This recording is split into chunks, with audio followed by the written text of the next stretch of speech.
بسم اللہ الرحمن الرحیم۔ الحمدللہ آج ہماری تلاوت کا آغاز 11ویں پارے سے۔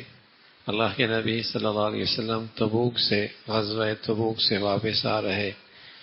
اللہ نے سفر ہی میں آگاہ فرما دیا منافقین آپ کی خدمت میں آئیں گے اور اپنے جھوٹے آزار پیش کریں گے۔ ہم اس لیے شریک نہیں ہو سکے، ہمارے ساتھ یہ معاملہ پیش آیا، یہ ہمارے لیے عذر تھا۔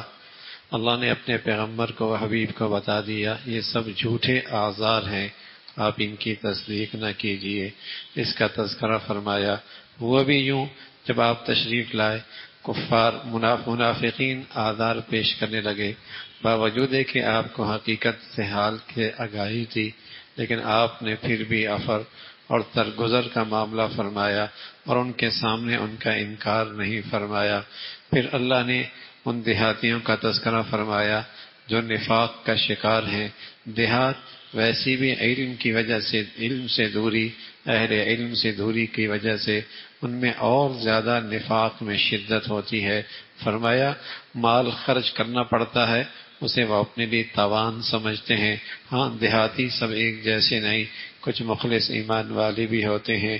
جب ان کا مال اللہ کے راستے میں خرچ ہوتا ہے تو وہ اسے اللہ کا قرب کا ذریعہ سمجھتے ہیں، یہی اللہ کے رحمت کے مستحق ہیں۔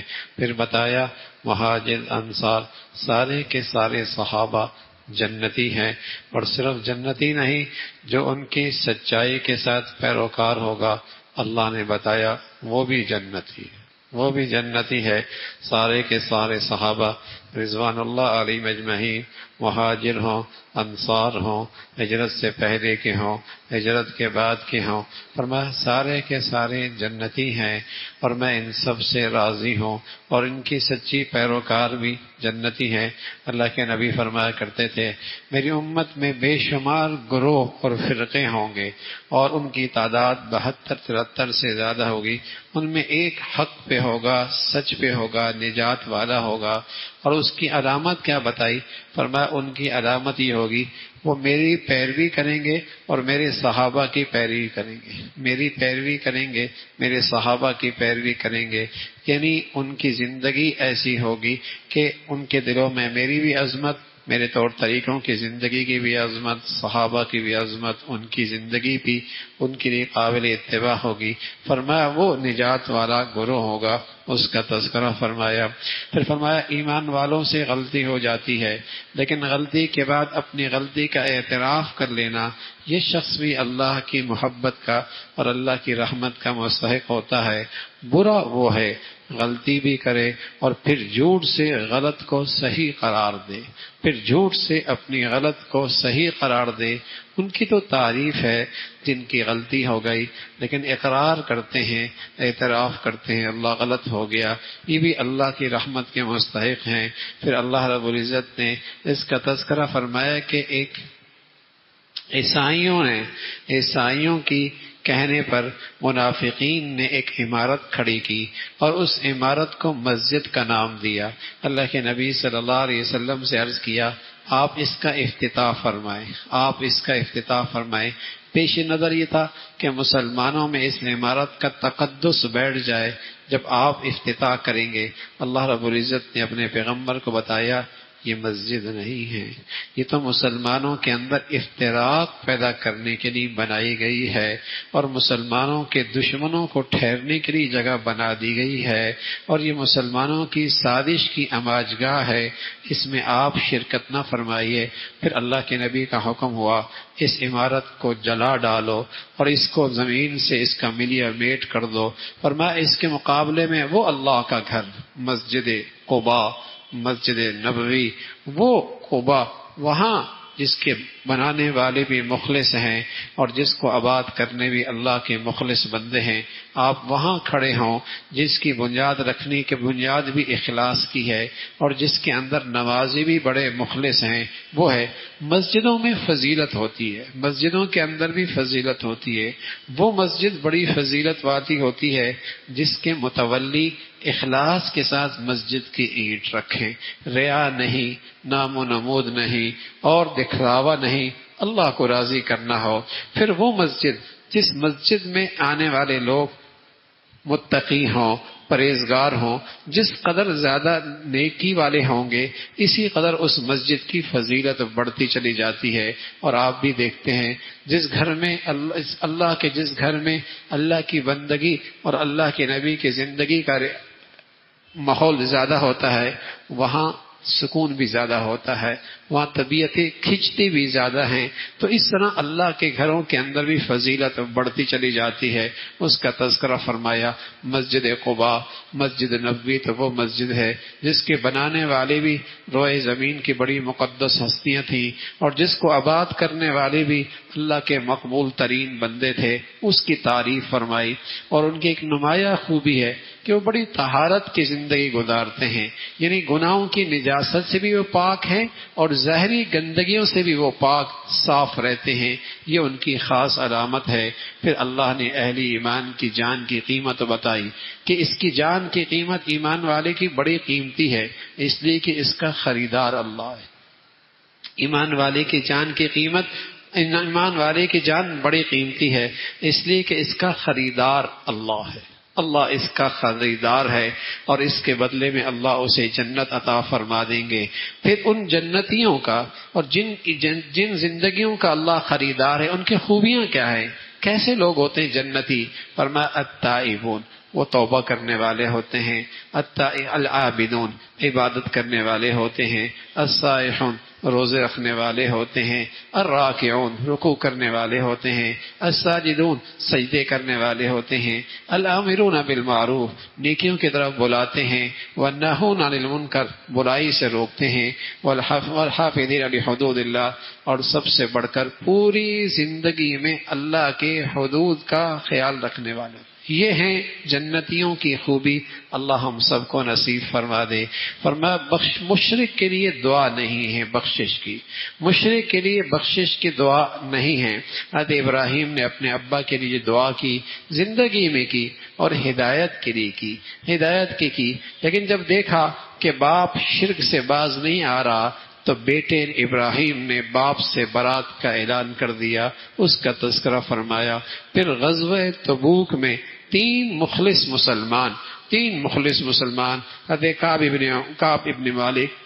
ابن مالک، اسی طرح حلال ابن امیہ اور مرارہ ابن ربیع، یہ تین مخلص صحابی مسلمان یہ بھی میدان میں نہیں جا سکے، اور ان کی بھی اس میدان میں اس غزوے میں شرکت نہ ہو سکی، لیکن انہوں نے آ کر جھوٹ نہیں بولا، سچ بتایا۔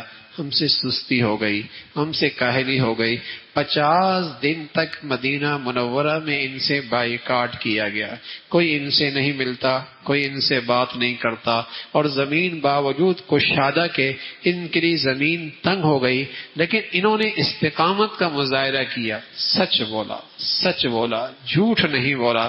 50 دنوں کے بعد اللہ کی طرف سے ان کی توبہ کی قبولیت کی وحی آ گئی، اور یہ اتنا بڑا مقام تھا کہ اللہ کے نبی صلی اللہ علیہ وسلم نے صحابی سے عرض کیا کہ جب سے تیری ماں نے تجھے جنا ہے اور آج تک اس سے بہتر اور اس سے بڑھیا دن تیری زندگی میں نہیں آیا۔ تیری زندگی کا وہ دن ہے جب سے تیری اماں نے تجھے جنا اور آج تک زندگی کا سب سے بہتر دن ہے کہ آسمانوں سے تیرے لیے توبہ کی قبولیت کا اعلان ہوا ہے۔ عمل کیا تھا؟ سچے تھے، جھوٹ نہیں بولا، سچائی کی زندگی تھی، سچائی پہ رہنے والے تھے، کردار کے سچے، زبان کے سچے۔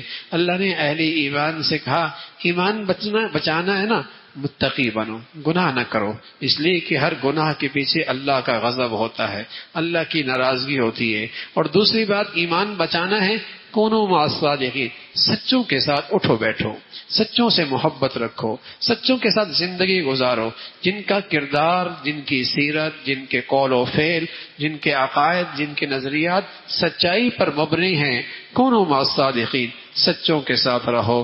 پھر فرمایا میدان جہاد کی بہت فضیلت ہے، لیکن کچھ لوگ ایسے بھی ہیں جو دین کا علم سیکھیں، اس لیے کہ جہاں دشمن کی قوت کو توڑنا ہے وہاں میں یہ ضرورت ہے کہ کہ اسلامی عمارت کیسی کھڑی ہو، اس کے لیے افراد کی ضرورت ہے، افراد سازی کی ضرورت ہے۔ پھر اللہ رب العزت نے علم دین کی فضیلت بیان فرمائی، علماء کی عظمت اور فضیلت کا تذکرہ فرمایا۔ فرمایا اس علم حاصل کرنے کے بعد مقصود کیا ہے کہ لوگوں کو اللہ کی نافرمانی سے بچانا اور ڈرانا، اس کا تذکرہ فرمایا۔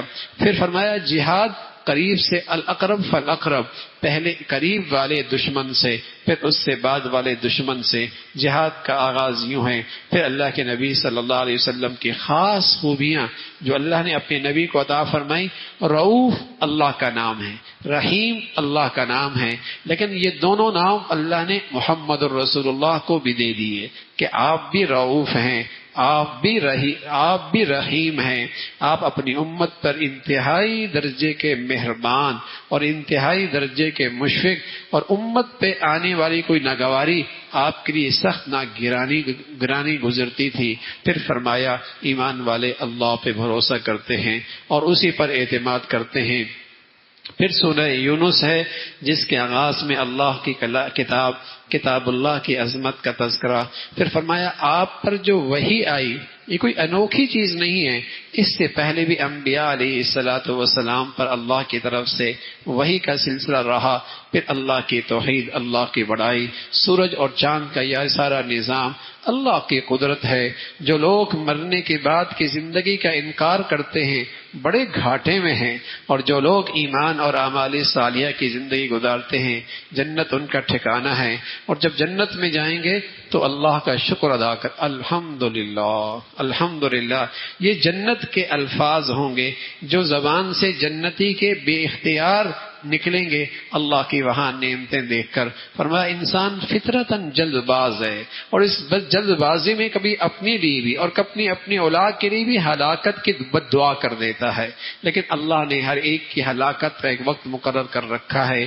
کبھی کفار آپ سے یوں بھی کہتے ہیں آپ اللہ کی طرف سے آپ پہ وحی آئی ہے، یہ قرآن آپ لے کے آئے ہیں، اس میں تھوڑی سی تبدیلی لے آئے، اس میں تھوڑی سی تبدیلی لے آئے، کچھ ہماری بھی مانے نا، کچھ ہم آپ کی مانیں گے، کچھ اس کے اندر رد و بدل ہو جائے۔